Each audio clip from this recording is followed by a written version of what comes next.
राष्ट्रीय कांग्रेस के 2024 के लोकसभा चुनाव का घोषणा पत्र जारी किया जा रहा है। इस मौके पर मैं आप सभी का स्वागत करते हुए 22 दिसंबर 2023 को जो चिदंबरम जी की अध्यक्षता में 16 सदस्यीय कांग्रेस मैनिफेस्टो कमेटी बनी थी और 19 मार्च को सीडब्ल्यूसी ने इसे मंजूरी दी थी। व्यापक जनभागीदारी और संपर्क के बाद हमारा घोषणा पत्र बना है। इसके लिए वेबसाइट आवाज भारत की बनी, जिस पर भी काफी सुझाव मिले।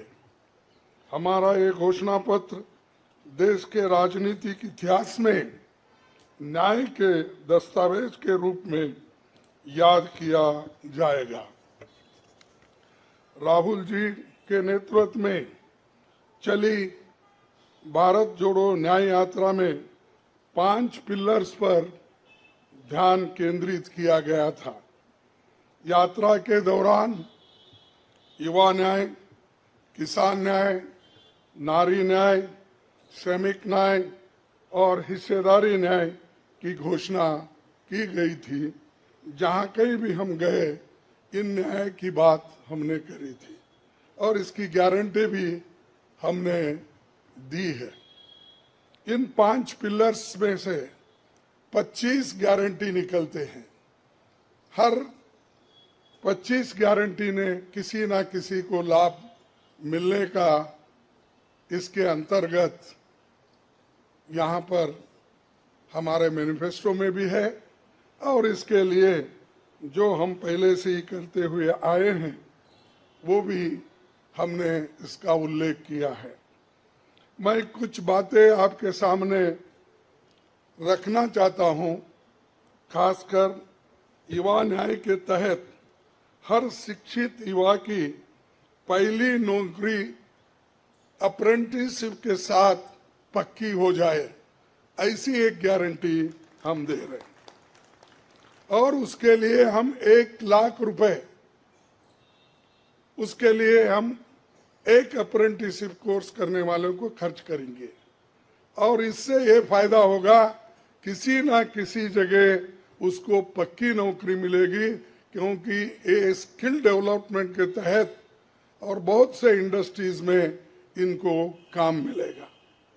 नारी न्याय के तहत गरीब परिवार की महिला को सालाना 1 लाख की मदद देंगे। गरीब परिवार की महिला को सालाना 1 लाख की मदद देंगे। और किसान न्याय के तहत किसानों की कर्ज माफी और एमएस की कानून की गारंटी भी हम देंगे। और श्रमिक न्याय, इसके तहत मनरेगा में भी 400 रुपए, ये न्यूनतम कम से कम 400 रुपए मजदूरी दिया जाएगा। हिस्सेदारी न्याय में सामाजिक आर्थिक समानता के लिए हर व्यक्ति और हर वर्ग की गिनती या जातीय जनगणना होगी, जिससे सबको फायदा होगा। या किसी के फॉर में, किसी के अगेंस्ट में ये नहीं है कि हालात को समझने के लिए ये जातीय जनगणना करेंगे, जैसा कि SC ST की जातीय जनगणना होती है। और वैसा ही जो पिछड़े लोग हैं और भी ये अपर कास्ट में भी गरीब लोग हैं, सबकी हालत क्या है ये जानने के लिए हम जातीय जनगणना कराएंगे और इसका फायदा हर वर्ग को मिलेगा। हमारे घोषणा पत्र में संवैधानिक न्याय, कॉन्स्टिट्यूशनल जस्टिस खंड में लोकतंत्र बचाओ, भय से मुक्ति से लेकर मीडिया, न्यायपालिका आजादी, भ्रष्टाचार के खिलाफ मुहिम जैसे मुद्दे, कला संस्कृति जैसे विषय भी है। आर्थिक न्याय, इकोनॉमिक जस्टिस खंड में आर्थिक नीतियों, बेरोजगारी, टैक्सेशन और टैक्स रिफॉर्म्स, ये सारी चीजें उसमें हम लाएंगे।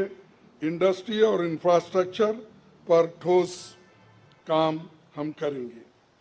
राज्य न्याय, जस्टिस फॉर द स्टेट्स, मैं संघीय विकास, पूर्वोत्तर भारत पर रोशनी हम डाले हैं और जहां कहीं भी फेडरल स्ट्रक्चर को धोखा होगा, हम उस वक्त अपनी आवाज उनके साथ भी उठाएंगे और जब हमारी गवर्नमेंट आएगी तो उनको बराबरी का हिस्सा देंगे, और ताकि वो पैसे के लिए तरस न हो, चाहे वो ड्रॉट हो, फ्लड हो, डिसास्टर्स हो।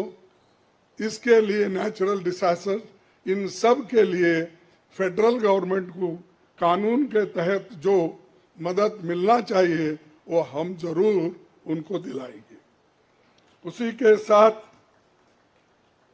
देश की प्रतीक्षा और आंतरिक सुरक्षा के महत्व को ध्यान में रखकर रक्षा न्याय की भी खंड है, जिसमें विदेश नीति भी है। और विदेश नीति हमारी अब तक सफल हुई है और उसी नीति पे अगर ये लोग काम करते थे और ठीक ढंग से चलते थे, और बहुत से मुश्किल हमको आज जो आ रहे हैं वो कभी नहीं आते थे। तो इसीलिए हम अपना रक्षा न्याय का देश की रक्षा के लिए पूरा हम काम करेंगे। आखिरी एक महत्व का बिंदु पर्यावरण न्याय भी देंगे। आप सभी से मैं अनुरोध करूंगा कि घोषणा पत्र को बारीकी से देखें, पढ़ के इसमें आपको भविष्य के भारत की शानदार नया तस्वीर दिखेगा और इसके लिए आप ठीक ढंग से आप काम कर सकते हो। आज भारतीय राष्ट्रीय कांग्रेस के